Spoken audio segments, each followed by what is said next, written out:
मैंने कहा देख प्यारे हैं, पानी पिलाओ, मैं मर रहा हूं। तो मैं कहूं गए जन्म का भोग भोग रहे हो, भोग लो, भोग लो, सब गए जन्म का भोग भोग रहे हो। अरे मजाक मत करो, मजाक मत करो। આ વાતને સમજજો. સિદ્ધાંત એવો હોવો જોઈએ, વિચાર એવો હોવો જોઈએ જે ધરતી ઉપર ચાલતો હોય, આકાશમાં ઉડતો હોય એવો નહીં, જે ધરતી ઉપર ચાલતો હોય. સમર્થમાં સમર્થ કોઈ હોય એને પણ ભૂખ લાગે કે તરસ લાગે એટલે થોડી ઘણી વ્યગ્રતા આવે ને આવે. કોઈ બહુ જ્ઞાની હોય તો ઓછી આવે, દબાવી રાખે, બાકી અંદર તો આવે જ. પેલો બાર બડબડ કરે, પેલો બડબડ ના કરે, એટલો ફરક. પણ ભૂખ તો લાગે એટલે વ્યગ્રતા આવે. છોકરું કેમ રડે છે? જન્મતાની સાથે ભૂખ્યું છે, એને ભૂખ લાગી છે, એને કશું સૂચતું નથી, પણ એટલી ખબર છે આપોઆપ એ રડવા લાગે છે.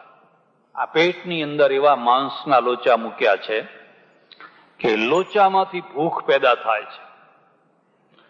આવી જ રીતે કુદરતે એવા લોચા મૂકેલા છે કે એમાંથી વાસના ઊભી થાય છે. હાથ ધોઈ નાખ્યા, ગજબની વ્યવસ્થા કરી દીધી કે તમે 15, 17, 18, 20 વર્ષના થાવ, કદાચ એથી પણ વહેલા, અને એમાંથી એક તીવ્ર ભૂખ નીકળે.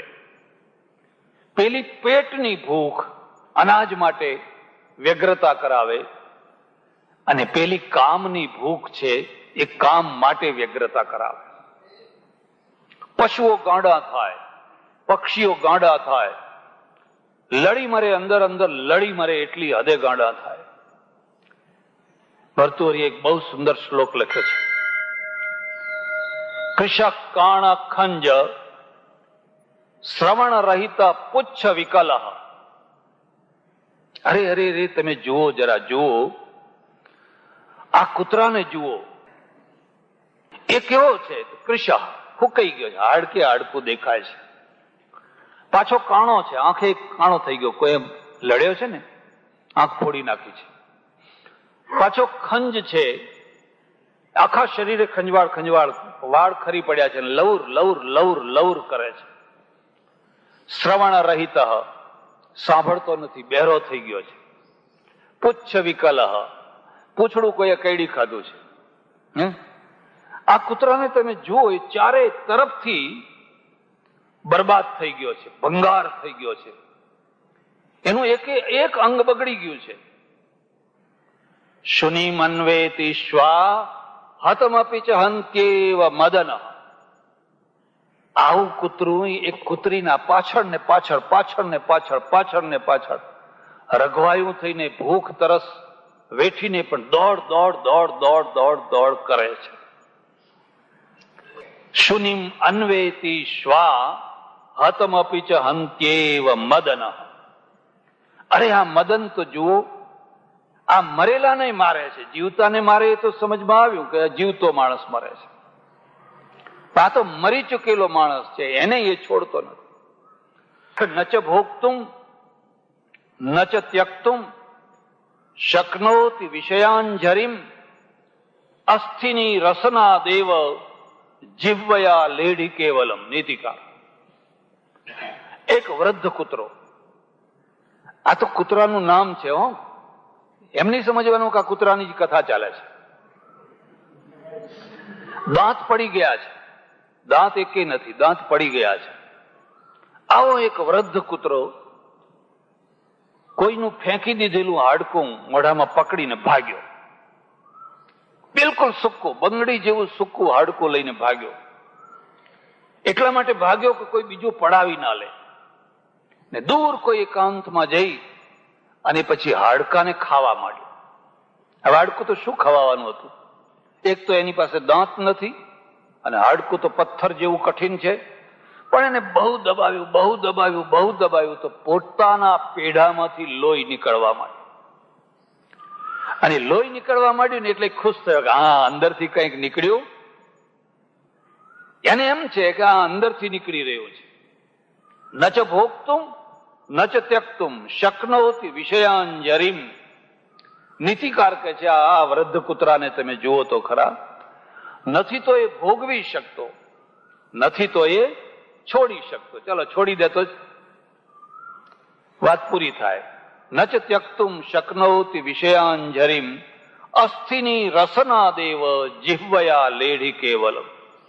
આ હાડકાને પોતાના પેઢા દબાવી દબાવી અને પોતાનું જ ખૂન એ પી રહ્યો છે, ચાટી રહ્યો છે. કોણે આવા લોચા બનાવ્યા છે? કોણે આવી રચના કરી છે? એ રચનામાં શું નાખ્યું છે? એટલે માણસ જયારે યુવાવસ્થામાં આવે એટલે એના અંદર એક મદન આવે. એટલે આપણે ત્યાં એક શબ્દ છે કુમાર. કુમાર, મારનો અર્થ કામ છે. એ માર છે, એ મારનો પ્રહાર જ્યાં સુધી દૂર હોય ત્યાં સુધી બાળકને કુમાર કહેવાય.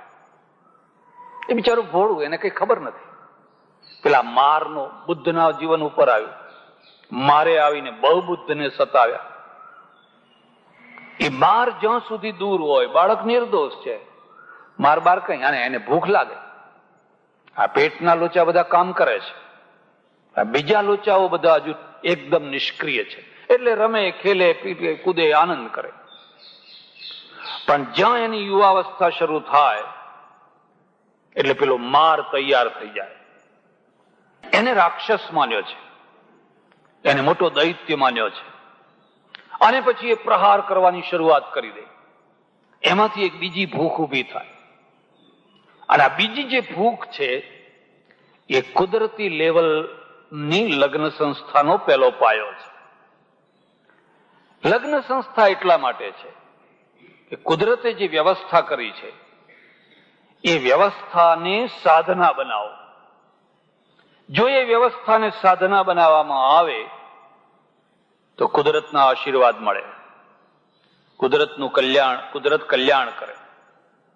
એટલે આપણે ઋષિઓએ, મહાપુરુષોએ લગ્ન સંસ્થા બનાવી. એક બીજું કારણ સમજો. આ માર એટલો ભયંકર છે, એટલો ભયંકર છે, એની ભયંકરતાથી બચવા માટે સ્ત્રી ઢાલ છે, પુરુષ ઢાલ છે. બંને એકબીજાની ઢાલ છે. બંને એકબીજાથી જો તૃપ્ત હોય, એકબીજાથી જો સંતુષ્ટ હોય તો એ કુંડાળાની અંદર મારનો પ્રહાર થઈ શકે તો તમારું જીવન નિર્દોષ, નિર્મળ, નિષ્કલંક વીતે. પણ પુરુષને સ્ત્રીની ઢાલ ન હોય અને સ્ત્રીને પુરુષની ઢાલ ન હોય તો પેલો માર છે ને એ હજાર હાથે એના ઉપર તૂટી પડે, હજાર હજાર શસ્ત્રો લઈને તૂટી પડે. અને એકલો પુરુષ અથવા એકલી સ્ત્રી એનો પ્રતિકાર કરે કરે કરે કરે પણ કયા ટાઈમે ક્યારે એનું શસ્ત્ર વાગી જશે એ કઈ કહી શકાય. એટલે લગ્ન સંસ્થા છે. આપણે ત્યાં પ્રાચીન કાળમાં ઋષિઓ છે અને ઋષિઓ બધા લગ્ન વાળા છે, બધાને પત્નીઓ છે અને છતાં બધા આધ્યાત્મિક છે. એમને કોઈ સંસારી નથી કહેતા કે આ સંસારી માણસો છે. એ સંસારમાં રહીને આધ્યાત્મિક જીવન જીવે છે. બંનેના લેવલ ઊંચા છે, બંનેના જીવન ઊંચા છે. એક બીજી વાત પણ યાદ રાખજો. આ જે માર છે, કામ છે ને, એ જ ઉર્જા છે. ઉર્જા એટલે શક્તિ. તમારા આખા શરીરની અંદર જે ઉર્જા છે, જે શક્તિ છે ને, એ અહીં આ કેન્દ્રમાંથી ઊભી થાય છે. જેનું એક કેન્દ્ર જેનું સક્રિય ના હોય ને એ શક્તિ વિનાનો થઈ જાય. જરા વિચાર કરજો. આ દુનિયાની અંદર હજારો પુરુષો મહાપુરુષ થયા, હજારો સ્ત્રીઓ સતીઓ થઈ, મહાપુરુષ થઈ. કોઈ હિજડો છે એ કદી મહાપુરુષ થયો? કદી કોઈ મહાપુરુષ થયો? કોઈ પણ ક્ષેત્રમાં તમે જોશો એનું કોઈ પ્રદાન નહીં. ઉર્જા વિનાનો છે, શક્તિ વિનાનો છે. હા, એ માગી ખાય, બીજું કરે, ત્રીજું કરે, એ બધું બરાબર છે. કોઈ ક્ષેત્રમાં એ પ્રદાન ના કરી શકે. એટલે આ બીજી વાતને પણ યાદ રાખજો. આપણે એને દેવ માન્યો છે, એને શત્રુએ માન્યો છે અને એને દેવ પણ માન્યો છે. એ દેવ પણ છે કારણ કે દેવના પ્રતાપે દશરથના ઘરમાં રામ જન્મ્યા, કોઈના ઘરમાં બુદ્ધ જન્મ્યા, કોઈના ઘરમાં મહાવીર જન્મ્યા, કોઈના ઘરમાં ગાંધીજી જન્મ્યા, શિવાજી જન્મ્યા. જો આ દેવ હોત જ નહીં તો દુનિયાને આ મહાપુરુષો મળ્યા હોત. બીજી વાતને સમજજો. આપણો વૈદિક સનાતન ધર્મ છે. આપણે આ છેડે નથી જીવતા, આપણે પેલા છેડે નથી જીવતા. આપણે રિયલ માર્ગ વચ્ચે જીવીએ છીએ. આ છેડો શું છે? અતિભોગનો છે, અતિભોગનો છે. અને આ છેડો શું છે? અત્યંત નિગ્રહનો છે, બિલકુલ નિગ્રહનો છે. ત્યારે વચ્ચે શું છે? વચ્ચે સંયમ છે, સંયમ માર્ગ છે. જેમ ખોરાક છે, એ ખોરાકને અત્યંત ખાખા કરો તો સંગ્રહણી ખરાબ થઈ જાય ને સંગ્રહણીનો રોગ થઈ જાય. પછી જમો એની સાથે ઝાડે જવાનું, જમો એની સાથે. અને બિલકુલ ખાવાનું બંધ કરો તો અશક્તિ આવી જાય, શક્તિ વિનાના થઈ જાઓ. એટલે વચ્ચેનો માર્ગ છે એને સંયમ માર્ગ કહે છે. યુક્તાહાર વિહારસ્ય યુક્ત ચેષ્ટસ્ય કર્મસુ યુક્ત સ્વપ્નાવબોધસ્ય યોગો ભવતિ દુઃખઃ. અર્જુન, તું યોગ્ય આહાર કરજે, યોગ્ય વિહાર કરજે.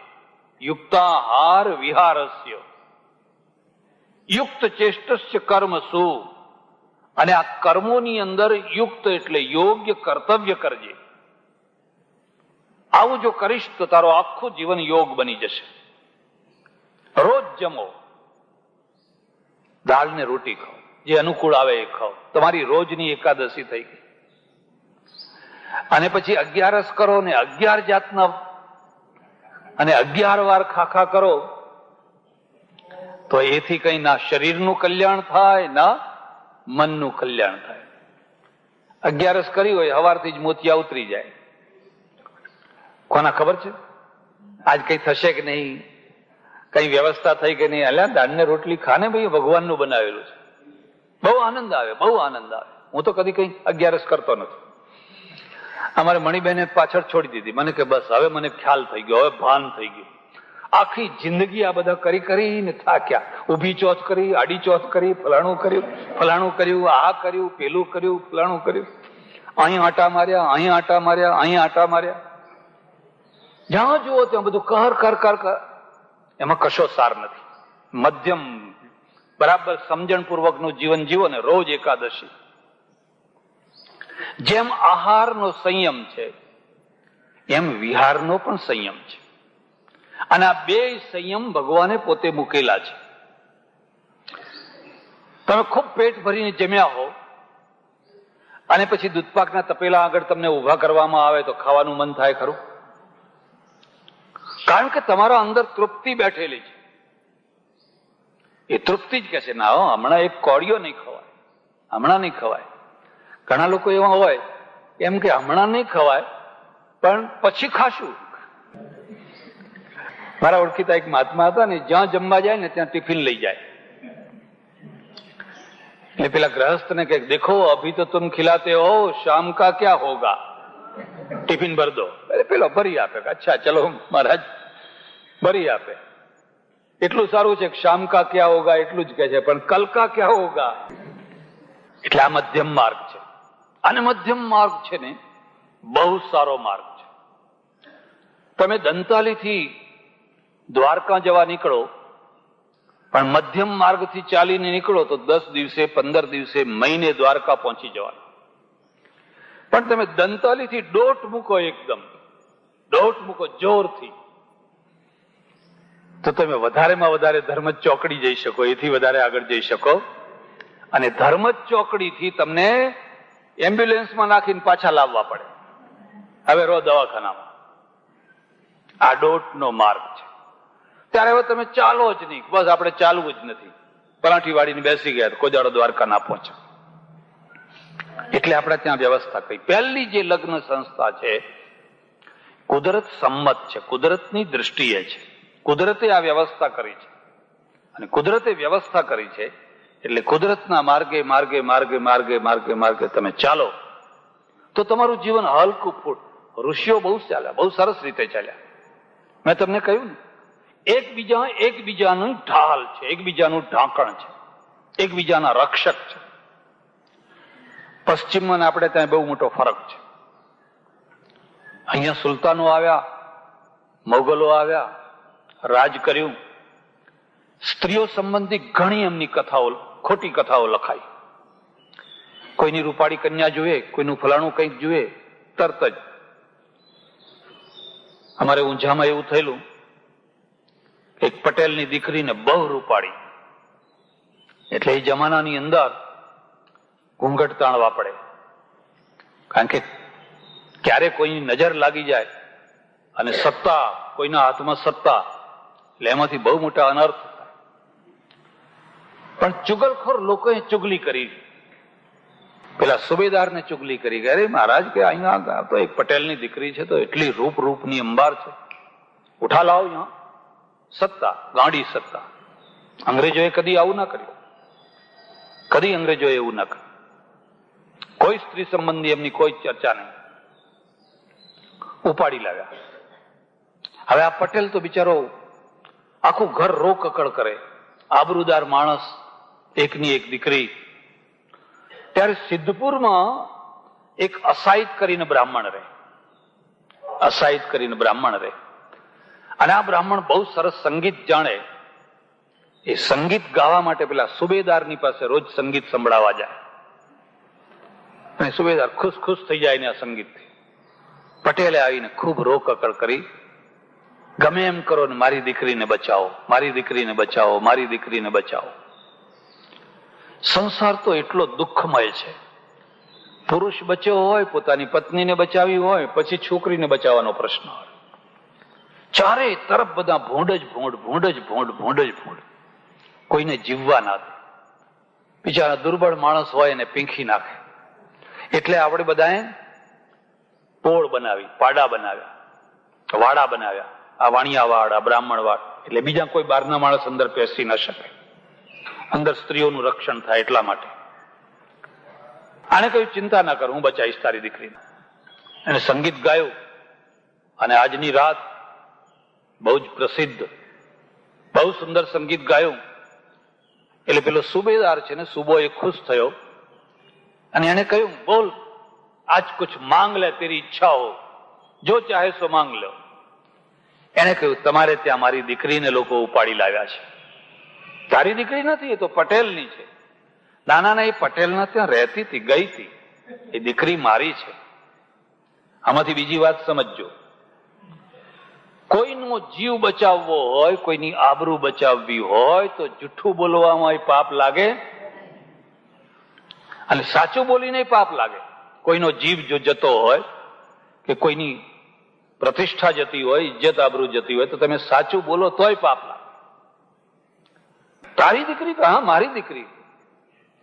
એ શુભો જાણે કે આ દીકરી હોય તો બ્રાહ્મણ કદી પટેલના ભેગું જમે, પેલા તો અડેલું ના ખાય, એકદમ અબડી જાય. તો મારા જોતા તો એક થાળીમાં બે જમે, બે જમો બાપ દીકરી, તો હું માનું. આ બ્રાહ્મણ જમ્યો, સામે પેલી દીકરી બેઠી, આ બાજુ બ્રાહ્મણ બેઠો, બે ભેગા જમ્યા. પેલા સુબાએ છોકરી આપી દીધી, જ્યાં તારી હોય તો લઈ જાય. આ એક વાત થઈ, ઉદ્ધાર કહેવાય, બચાવી. હવે અહીંથી બીજી વાત શરૂ થઈ. સિદ્ધપુરના બ્રાહ્મણો ભેગા થયા અને કહ્યું કે આ તો વટલાઈ ગયો, આ તો પટેલ નું ખાઈ આવ્યો, વટલાઈ ગયો, એને નાત બાર મૂકો. તે બધા ભેગા થઈને એને, પેલી દીકરી વટલાઈ જાતે એનો કોઈ વાંધો નતો, પણ બધા ભેગા થઈને એને નાત બાર મૂક્યા. એમાં 3 ઘર નાત બાર મુકાયા, એટલે એનું નામ પડ્યું ત્રિગાળા. ત્રિગાળા, અને ત્રિગાળા ઉપરથી પાછળ થયું તરગાળા. પછી તરગાળા બિચારા ભવાઈ કરે, નાટક કરે, સંગીત કરે, ગામે ગામ ફરે અને ઉઘરાણા બુઘરાણા કરીને આજીવિકા ચલાવે. આ તરગાળા આવી રીતે થયેલા. એટલે અંગ્રેજોના સમયમાં તમે જોજો, હંમેશા એની પત્ની સાથે હોય. કલેક્ટર હોય તો એની પત્ની એની સાથે જ હોય, ડીએસપી હોય તો એની પત્ની સાથે હોય, કઈ ફરવા જાય, આમ જાય તેમ જાય. કેમ સાથે હોય?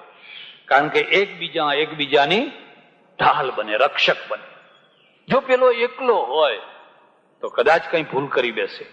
જો આ ઘરમાં એકલી હોય તો એ પણ કંઈક ભૂલ કરી બેસે અને લાંબા ગાળા સુધી એકલા રહેવાનું થાય તો ભૂલ થઈ જાય.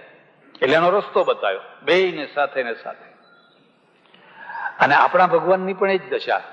સીતારામ ભેગા ભેગા જ ફરતા હોય. તમારા સીતારામની ખબર નહીં જાણે.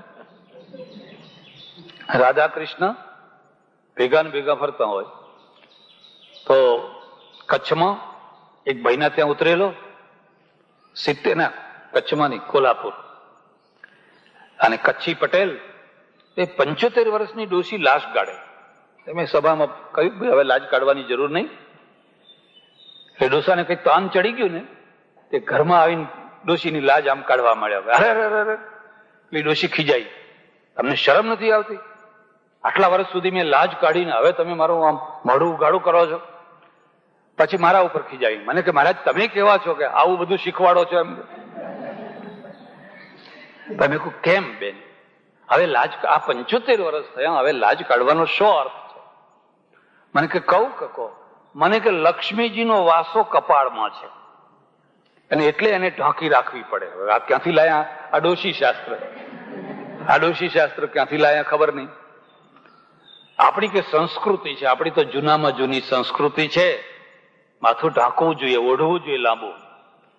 એના ઘરમાં બધા ફોટા. મેં કહ્યું જો આ જૂની સંસ્કૃતિ છે ને, જો આ શિવ પાર્વતીએ લાજ કાઢી છે, આ રાધાજીએ લાજ કાઢી છે, આ લક્ષ્મીનારાયણમાં લક્ષ્મીએ લાજ કાઢી છે, આ સીતારામમાં સીતાજીએ લાજ કાઢી છે. મને કે ના. અરે મેં કહું ના એટલું નહીં, આ તો એવા ઘસાઈને બેઠા છે કે આવા અડી અડીને ઘસાઈને બિચારા જુવાન છોકરા નથી બેસતા. જો જોઈ લે કીધું. મને કે ખરું ખોડી કાઢ્યું મહારાજ તમે તો કીધું. અરે ફોટા રાખે છે ઘરમાં, રોજ અગરબત્તી કરે છે અને ફોટા પાસેથી કશું શીખતી નથી. આ એકબીજાના રક્ષક છે, એકબીજાની ઢાલ છે. એ તો કુદરતના આવેગો કયા ટાઈમે કેવા આવ્યા હોય. જેમ ભૂખનો આવેગ થયો અને ઘરનું આકર્ષણ ના હોય તો બહાર ગમે તે ના ખાવાનું ખાઈ લે માણસ. એને ઘરનું આકર્ષણ ના હોય, ઘરની પકડ જોઈએ તો પેલી લારી ઉપર ફલાણે જે મળ્યું એ ખાઈ. 1 વાર 2 વાર 3 વાર ખાધું એટલે બહારનો થઈ ગયો, પછી ઘરનો ટળી ગયો, ઘરનો ખોઈ નાખ્યો. એટલે એને ઘરનું આકર્ષણ હોવું છે. વધારે ચર્ચા નહીં કરું. એટલે આ પહેલું કારણ છે કે કુદરતી વ્યવસ્થા એવી છે કે એકબીજાની ઢાલ બને, એકબીજાનું રક્ષણ કરે અને પછી જીવન સરળ થઈ જાય. હા, શરત એટલી છે કે બંને એકબીજામાં તૃપ્ત રહ્યા હોય તો. જો એ અતૃપ્તિ થઈ તો ભયંકર વિનાશ. રાવણ થઈને ઉભા રહો, શૂર્પણખા થઈને ઉભા રહો અને મોટો વિનાશ કરી નાખો. હવે જરા બીજી વાત થઈ. આ તો પશુ પક્ષી માત્રમાં છે. ધર્મ શું એમાં કહે છે? ધર્મે આ આખી પ્રક્રિયાને પવિત્રતા આપી. સામાન્ય વ્યવસ્થા અને પવિત્ર વ્યવસ્થા બેયમાં અંતર છે. તમે ગ્લાસ ભરીને પાણી પીવો એ પાણી પીધું કહેવાય, પણ હાથમાં 2-3 આચમની લઈને જે આચમન કરો એ પાણી પીધું ના કહેવાય, એ ચરણામૃત પીધું કહેવાય. બંનેમાં ફરક માલુમ થાય છે. પેલું તમે શરબત પીવો, ગમે તેવું દૂધ પીવો, ફલાણું પીવો, એ તો પાણી પીધું. અને તમે જયારે આમ હથેળીમાં લઈને કંઈક પીવો છો ત્યારે એ ચરણામૃત કહેવાય. આંખે હાથ અડાડવાના, આમ અડાડવાના, માથે ચડાવવાના, કારણ કે પવિત્ર છે.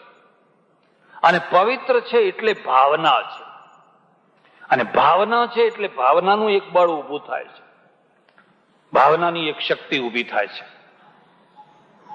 ભાવના ના હોય તો કશું જ નહીં. ઘણા લોકોને પ્રસાદ આપો તો કઈ નહીં. એક માણસે મને અમેરિકામાં કથા ચાલે તો એક માણસે મને ફોન કર્યો. મને કે મહારાજ સાંભળ્યું છે કે તમારી કથામાં બહુ માણસો આવે છે.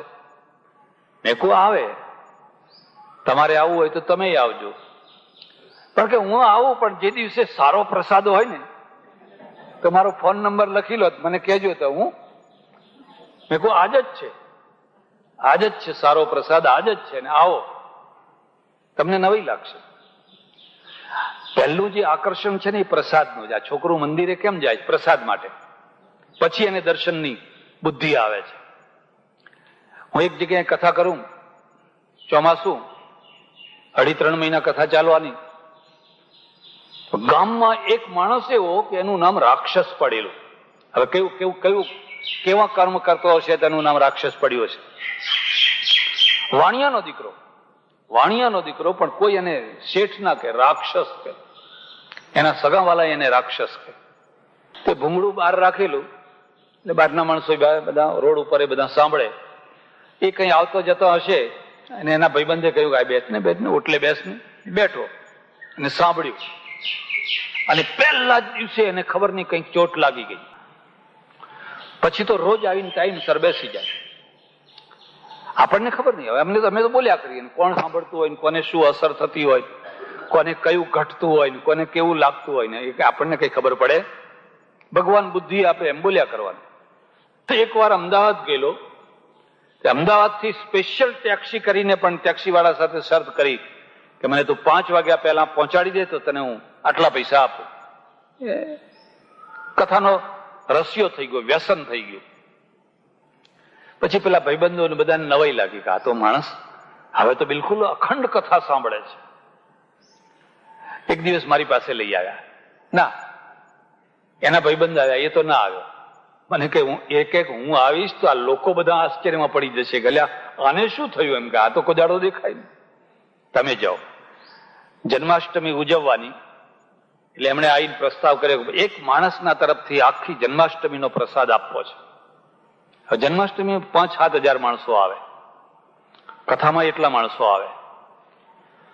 તમે કહો શું પ્રસાદ કરશે? તો તમે કહો. મેં કહું પેંડા. તો કે કબૂલ. પેલા બજાર વાળા નહીં, પેલા સસ્તા હલકા મળે એ નહીં, સ્પેશિયલ માવાના બનાવવાના સારા. તો કે કબૂલ. મેં કહું મોટા બનાવવાના આવડા, નાના નાના નહીં. તો કે કબૂલ. મેં કહું અડધો અડધો કરીને નહીં આપવાનો, બધાને આખો પેંડો આપવાનો. કબૂલ. જેસલ જયારે પીર બને ને ત્યારે સાચો પીર બને. અને એને માવો હલવાઈને બોલાવીને પેંડાના ખૂમચા ભરાવી દીધા. બધાને આખો પેંડો મોટો મોટો આપ્યો. તે છોકરા આવે ને એને મેં પૂછ્યું, એટલે પ્રસાદ લીધો? કે હા બાપુ. સાચું બોલજો, કેટલી વાર લીધો? એટલે એક છોકરું કે 4 વાર. એક હતું ને મને કે 8 વાર. કારણ કે ફરી ફરીને આ પેંડો હાથમાં આવવાનો એને રસ પડ્યો, એને આનંદ આવ્યો. કેમ? જીવનમાં એક ભાવના ઉભી કરવાનું. ધર્મનું કામ ભાવના ઉભી કરવાનું છે. અને ભાવનામાંથી પવિત્રતા આવે. પવિત્રતા શું આવે? કે પેલી સ્ત્રી છે ને એ પુરુષને પુરુષ ના માને, પણ દેવ માને. દેવ માને. અહીંથી આખું દાંપત્ય બદલાવા લાગે. તમે એને પુરુષ માનો, અને પુરુષ છે એ સ્ત્રીને સ્ત્રી ના માને પણ દેવી માને. બેયના અંદર ઊંચી ભાવના હોય. આ તો મારા દેવ છે. અમારે અહીંયા એક ડોશી વિધવા થયેલી, મહારાષ્ટ્રની બ્રાહ્મણની દીકરી, પણ વિધવા થયેલી. મિસ્ત્રીનું રસોડું કરે એમ કરતા કરતા એક મિસ્ત્રી સાથે એનો સંબંધ થઈ ગયો. પરણીને ગુજરાતમાં આવી. પેલો કંઈક દારૂડિયા એવો તેવો મરી ગયો. આ ડોશી એકલી અહીં રહેવા આવી. તે 2 દીવા કરે. 2 દીવા કરે. એક દિવસ મેં પૂછ્યું, મેં કહ્યું 2 દીવા કેમ કરો છો? તો મને કે એક ભગવાનનો અને બીજો એમનો. કોનો? જે પેલા મરી ગયા છે. આ પવિત્રતા છે, આ ભાવના છે. હવે એમનો શું કામ દીવો કરવો પડે? આપણે બીજો, એના મનની અંદર એક વૃત્તિ છે કે આ મારા દેવ છે. ધર્મનું કામ વૃત્તિઓનું રિફાઇન કરવાનું. ધર્મ સિવાય વૃત્તિઓ રિફાઇન ના થાય, અને રિફાઇન થાય એટલે એમાં ભાવના જાગે. એવી જ પત્ની પ્રત્યે ભાવના જાગે. તમે સીતા અને રામ બેયના જીવનમાં જોશો, સીતા રામને માત્ર પુરુષ નથી માનતી, રામને જગન નિયંતા ભગવાન માને છે. શબ્દો વપરાય છે પત્ની માટે, ધર્મ પત્ની અને અર્ધાંગિની. ધર્મપતિ નથી લખતા કોઈ, આ એમના ધર્મપતિ છે એવું કોઈ નથી કહેતું. પત્ની માટે લખે કે એમાં એમના ધર્મપત્ની ફલાણા ફલાણા, કારણ કે ભાવના ઉભી કરવી છે. અને અર્ધાંગિની એટલે આ એમનું અડધું અંગ છે, અડધું અંગ છે. પાર્વતી અડધું અંગ છે. આ બે ભાવના મૂકી. ધર્મે એમ કહ્યું કે પત્નીના સાથ વિના ગમે એવો સમર્થ પુરુષ હોય એની કરેલી ક્રિયા વ્યર્થ છે. કોઈ વિધિ વિધાનમાં, કર્મકાંડ, યજ્ઞમાં, હોમ હવનમાં ગમે ત્યાં બેસવું હોય, એની ડાબા હાથે એની પત્નીને બેસાડવી જ જોઈએ. આ મુદ્દાને સમજજો. ડાબા હાથે બેસવાનું. ઘણા જમણા હાથે બેસે, ખબર ના હોય ને, એટલે પુરુષ ડાબા હાથે બેઠા હોય ને પત્ની છે યસ્યાંગ કેચ વિભાતિ ભૂધર સુતા દેવાપગા મસ્તકે, તો એ ડાબા હાથે બેઠી હોય. વિધિ બધી પુરુષ કરે, પણ સ્ત્રી એને હાથ અડાડી રાખે. અડાડી રાખે એટલે આમ હાથ અડાડી રાખે, પેલો સંકલ્પ કરે, અને એનો સંકલ્પ જે થાય એ આ બેયનો સંકલ્પ થયો. બેયને જુદા જુદા સંકલ્પ નહીં કરવાના, કારણ કે દાંપત્યનો અર્થ થાય છે બેયનું એક થઈ જવું, એકતા થઈ જવી. બે જુદા હોય તો સંકલ્પ જુદો કરાવે, એ તો ખાલી આમ અડી રહ્યા છે. એટલે આ ધાર્મિક વિધિમાં એકબીજા વિના ચાલી શકે. રામે જયારે યજ્ઞ કર્યો અને સીતા તો વનમાં મોકલી દીધેલા, પત્ની નથી, બીજી વાર પરિણ્યા નહીં, એટલે બધા પુરોહિતોએ કહ્યું પત્ની વિના નહીં બેસી શકાય તમારાથી. તો એવું કહેવાય છે કે સોનાની સીતા કરીને બાજુમાં બેસાડેલી, સુવર્ણની સીતા કરેલી અને એ સીતાને બાજુમાં બેસાડેલી. આ ધાર્મિક દૃષ્ટિ છે. એક બીજું હેતુ પણ છે. ધાર્મિક દૃષ્ટિથી જે કંઈ કાર્ય થયું હોય એમાં સ્થાયિત્વ આવે, સ્થિરતા આવે, એટલે બધી વિધિ કરવામાં આવે. આ કૂતરા બિલાડા વગેરે વગેરે કઈ લગ્નમાં કઈ વિધિ કરતા નથી, પણ એમનું લગ્ન છે ને એ તો ક્ષણનું છે, ક્ષણ માત્રનું છે. બસ પછી હું કોણ ને તું કોણ. અહીંયા તો જીવનભરનું લગ્ન છે, અને એટલે ધાર્મિક વિધિ કરવામાં આવે. આ બીજી વાત થઈ. લગ્ન સંસ્થા ને ત્રીજી દ્રષ્ટિએ જોવાની, સમાજની દ્રષ્ટિએ. માણસનો એક સમાજ છે, અને સમાજનો અર્થ થાય છે 5, 25, 50, 100, 200, 500 માણસો ભેગા મળીને એક સંયુક્ત મૂલ્યો ઉભા કરે ને એ મૂલ્યોમાં એ જીવન જીવે, એનું નામ તો સમાજ છે. હવે સમાજ છે એટલે કંઈક ને કંઈક વિધિ, સામાજિક મૂલ્યો હોવા જોઈએ. આ વાતને સમજજો. ઈશ્વરીય મૂલ્યો, સામાજિક મૂલ્યો, ધાર્મિક મૂલ્યો, માનવીય મૂલ્યો, રાજકીય મૂલ્યો. સરકારે કાયદો કર્યો કે 100 માણસથી વધારે તમે કોઈને જમાડી શકો. હતો ને પેલા એવો કાયદો હતો ને, તમે ભાત ના પીરસી શકો, તમે ફલાણું ના કરી શકો, એવો કાયદો કર્યો. આ રાજકીય મૂલ્ય થયું, ઈશ્વરીય મૂલ્ય ના કહેવાય, ઈશ્વરનો આ કાયદો ના કહેવાય. એ જો એમાં ભૂલ કરો તો તમે રાજના અપરાધી થાઓ. એમ સમાજે કાયદો કર્યો કે અમુક કોમની અંદર પુનર્લગ્ન થાય અને અમુક કોમની અંદર પુનર્લગ્ન ના થાય, વિધવા વિવાહ ના થાય. આ કુદરતનો કાયદો નથી, આ સમાજનો કાયદો છે. અને સમાજનો કાયદો છે એટલે ન થતા હોય ને જો તમે કરો તો તમારે સામાજિક ટીકા ભોગવવી પડે. જેને થતા હોય એને કઈ નહીં, તમારે સામાજિક અપમાન સહન કરવા પડે. કુદરતના તમે ગુનેગાર ના હો. કોઈ વિધવા લગ્ન કરે તો ભગવાનની દ્રષ્ટિએ અપરાધી ના હોય, સમાજની દ્રષ્ટિએ અપરાધી હોય. સમાજ જ્યારે જ્યારે પણ ખોટા મૂલ્યો ઉભા કરે ત્યારે ત્યારે સમાજ સુધારકો થાય, અને સમાજ સુધારકો આવા ખોટા મૂલ્યોને બંધ કરાવે. આ દેશમાં તો એવા ખોટા મૂલ્યો ઉભા થઈ ગયેલા કે સ્ત્રી વિધવા થાય એટલે એને પતિના પાછળ ચિતામાં બળી મળવું પડે. અહીં ખંભાતમાં એક દ્રશ્ય એક જર્મનના પ્રવાસીએ નોંધેલું. જર્મનનો પ્રવાસી આવેલો અને એને નોંધ્યું છે કે હું ખંભાતમાં આવ્યો ત્યારે એક રજપૂત સ્ત્રીને સતી કરવા માટે લોકો લઈ જતા હતા.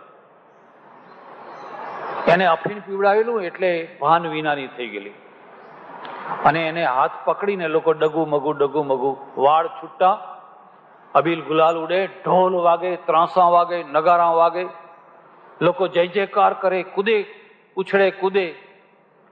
જેમ પેલો ક્લોરોફોર્મ સુંગાડ્યો હોય અને માણસ અચેતન થઈ જાય એમ આને અફીણ પીવડાવીને અર્ધ ચેતના વાળી કરી દીધેલી. અને આ બધું ટોળું, હવે આને ડાયું ટોળું કેવું, ગાંડું ટોળું કેવું, આવું તો કેટલું ગાંડ પણ લોકોએ કર્યું છે. જો સમાજ સુધારકો ના થયા હોત તો આજે તમારી દશા શું હોત? પછી એને લઈ જઈને ચિતા ઉપર ચડાવી, એના પતિનું માથું છે ખોળામાં મૂક્યું, આગ લગાડી, બાળ બાળ બાળ બાળ બધું બળી ગયું. એક મળતું બળ્યું ને એક જીવતું બળ્યું. અને ઢોલ વગાડનારા ઢોલ વગાડ્યો, ત્રાંસા વગાડ્યા. આ ઈશ્વરીય વ્યવસ્થા નથી, આ માનવીય સમાજની વ્યવસ્થા છે.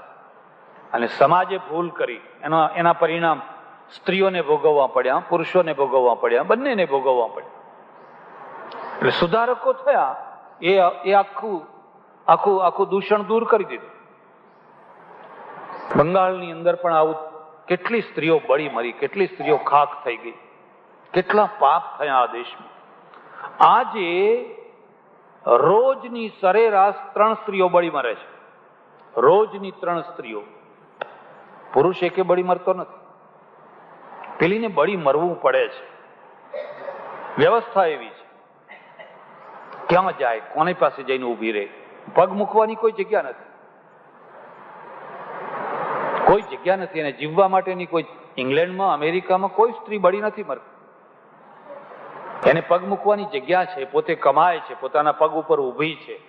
એ હોટલમાં ઉતરી શકે છે, મોટલમાં ઉતરી શકે છે, 10 દિવસ રહી શકે છે. એના જીવનને કોઈ આંચ નથી આવતી.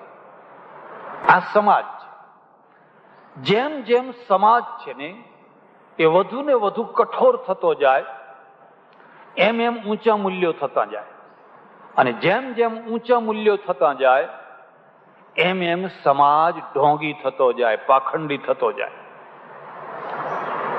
સામાન્ય પ્રજાના જીવનમાં જે હળવાશ હોય, જે સ્પષ્ટતા હોય, એ ઉપરના ઊંચા સમાજમાં ના હોય. એ દેખ તો કશું ના કરી શકે, પણ પડદા પાછળ બધું કરે. આમ પ્રત્યક્ષ કશું ના કરી શકે. પેલા બધું પ્રત્યક્ષ કરે કે લો ને અમે જે છીએ એ છીએ, જેવું છે એવું જોઈ લો. આને સામાજિક મૂલ્યો કહે. આ 3 મૂલ્યો છે, એ 3 મૂલ્યોના દ્વારા લગ્ન સંસ્થા ચાલતી હોય છે. ત્રણેયના મૂલ્યો માનવતાવાદી બને તો એમ સમજવાનું કે સારામાં સારો સમાજ હશે. તમને કદાચ ખબર નહીં હોય, 2 વર્ષ ઉપર મારે એક કાર્યક્રમમાં જવાનું થયેલું. અને કાર્યક્રમ એવો હતો કે એક જુવાન કપલ, 23-24 વર્ષની ઉંમરનું, નવું પરણેલું, 6 મહિના થયેલા, અને કંઈક ફરવા નીકળેલું ને એક્સિડન્ટ થયો. ને એક્સિડન્ટમાં પેલો છોકરો મરી ગયો, પતિ મરી ગયો ને પત્ની રહી ગઈ. એકનો એક છોકરો, લાખોની મિલકત.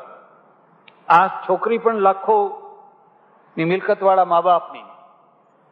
2-4 મહિના થયા અને એના જે સાસુ સસરા હતા એ સાસુ સસરાએ કહ્યું કે તું અમારી દીકરી છે અને એકવાર તારા મા બાપે દીકરી કરીને તને પરણાવી, હવે અમે અમારી દીકરી કરીને તને બીજી વાર પરણાવશું.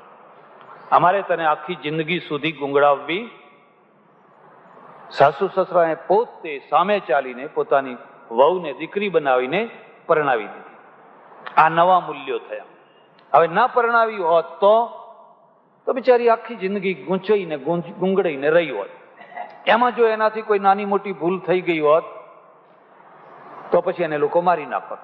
બધા ભેગા થઈને કલંક લગાડો અને કલંક લગાડીને એને પછી મારી નાખો, હળધૂત કરો. ટકાની કરી નાખો. આ સામાજિક મૂલ્યો છે. એટલે આ જે લગ્ન સંસ્થા છે એ લગ્ન સંસ્થાની કક્ષા એવી હોવી જોઈએ કે જેમ પુરુષ છે એવી જ રીતે સ્ત્રીના માટે વિચારવાનું થાય. એક બીજી વાત પણ સમજવા જેવી છે. પુરુષ છે ને એ વિધુરપણાને સહન નથી કરી શકતો. એટલે પત્ની મરી ગઈ હોય ને એ થોડા દિવસમાં જ ખોળવાનું ચાલુ કરી દે. જરા તપાસ કરજો, ખોળજો, જરા શોધજો, ઉતાવળા થાય.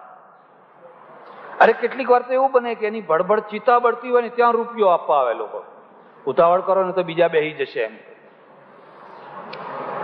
પુરુષને બીજી વાર પરણાવે, ત્રીજી વાર પરણાવે, ચોથી વાર પરણાવે, પાંચમી વાર પરણાવે, પણ સ્ત્રીને બીજી વાર પરણવાનું હોય કેટલાક શાસ્ત્રીઓ પચવાનું સમર્થન કરે, કેટલો મોટો અનર્થ કરે. અને સ્ત્રી છે ને એ વૈધવ્યને બહુ હિંમતથી સહન કરી શકે છે. બહુ સહન. એ પોતે જ કે ના, હવે મારે આ 2 છોકરા છે, 3 છોકરા છે, હું નવું કરું ને ખબર નહીં આ છોકરાનું શું થાય. આ છોકરા બિચારા કેટલા દુઃખી થાય. એ ના અહીંના રે ના ત્યાંના રે. કઈ નહીં, હું દરણા કરીશ, લોકોના વાસીદા કાઢીશ, કચરા પોતા કરીશ, પણ આ છોકરા મોટા થઈ જાય બસ, પછી મારે બીજું કંઈ જોઈતું નથી. આવી તો કેટલી માયો હશે. હવે એ માયોએ પોતાના સુખને લાત મારીને માત્ર છોકરા માટે બલિદાન આપ્યું હોય ને એ છોકરા મોટા થઈને જો માને સતાવે ને તો એને રૌરવ નરકમાં પણ એને જગ્યા મળે. એને તારા માટે એને કેટલું દુઃખ ભોગવ્યું છે, કેટલું સહન કર્યું છે. બાકી તમને રજડતા મૂકીને એને જતું રહેવું હોત તો જતી રહે. બધું ઘણી જગ્યા હતી. મારા છોકરાનું શું થાય એ દુઃખી થાય, માટે મારે એવું નથી કરવું. એટલે આ બીજી વાત. એક બીજી વાત પણ સમજવા જેવી છે. પાછલી જિંદગીમાં, મોટી જિંદગીમાં 55, 60, 65 વર્ષની ઉંમરમાં પુરુષ વિધુર થાય, પાછલી જિંદગીની વિધુરાવસ્થા પણ એને કાઢવી બહુ કઠિન હોય. સુણાવથી અહીં અમારે ત્યાં એક ગોર ગોરાણી આવતા, મોટી ઉંમરના, બહુ ભલા, 2 સારા, બંને બ્રાહ્મણ. તે પેલા ગોરાણી શું કે મને ખબર છે? મને કે બાપુ ભગવાનને એવી પ્રાર્થના કરો ને કે મારા પહેલા આ જાય. આ ગોર છે ને એ મારા, એટલે મેં ગોરના સામે જોયું એટલે આમ માથું હલાવે. આમ મને કે ખરી વાત કે છે. કોઈ એવી કઈ દુશ્મનાવટ છે કે તમારા પહેલા એમને તમે ના? મને કે દુશ્મનાવટ નથી, પણ આમનો સ્વભાવ એવો મરચા જેવો છે ને કે હું નહીં હોઉં ને ત્યારે આ બહુ દુઃખી થવાના છે, પછી બહુ દુઃખી થવાના છે. એના કરતા હું 2 વર્ષ ખેંચી કાઢીશ પણ એમને પહેલા વિદાય કર. પુરુષની દૈનિક ક્રિયા તમામે તમામ સ્ત્રીને આધીન હોય છે. એ ઉઠે ત્યારથી એનું દાંતણ, એનું પાણી, એનું નાવાનું, એનું ધોવાનું, એના કપડાં, એની ચા, એનો નાસ્તો, એના કપડાં, ખાવાનું, બધું પેલી સ્ત્રીને આધીન હોય. હવે સ્ત્રી ગઈ, કહો હવે કરો, લ્યો હવે કરો. એટલે સવારે ઉઠે ને ત્યારે આમ જેલા 7 જન્મના માવતર મરી ગયા હોય ને એમ ડાચું ઉતારી બેહે. વહુઓ હોય પણ વહુઓને ક્યાં પડી હોય? એમના ઘરવાળાની નથી પડી, તમારી ક્યાં પડી હોય? અને પેલો બિચારો એટલો દુઃખી થાય, એટલો દુઃખી થાય. ચાની તલપ લાગી હોય પણ કોઈ ચા નથી આપતું, ને આપે તો ઠંડી આપે છે. આવા તો ઘણા લોકો દુઃખી થતા હોય, કારણ કે આખી પ્રક્રિયા પેલી સ્ત્રીને આધીન હોય. અને પુરુષ મરી જાય તો સ્ત્રી દુઃખી ના થાય, કારણ કે એની પ્રક્રિયા પુરુષને આધીન નહીં. કે આ બેન ઉઠ્યા એટલે ચા કરીને ભાઈ લાવ્યા તો બેનને પાણી ગરમ, જો કે કોઈ જગ્યાએ હશે એવું થોડું ઘણું, તો એની કઈ નહીં, એને કશું નહીં. એટલે એને પોતાને બહુ ના લાગી આવે, પેલો બહુ દુઃખી થાય. અરે રે, આ મરનાર મરી ગઈ અને આ મારે હવે આ કેટલા દિવસ કાઢવા.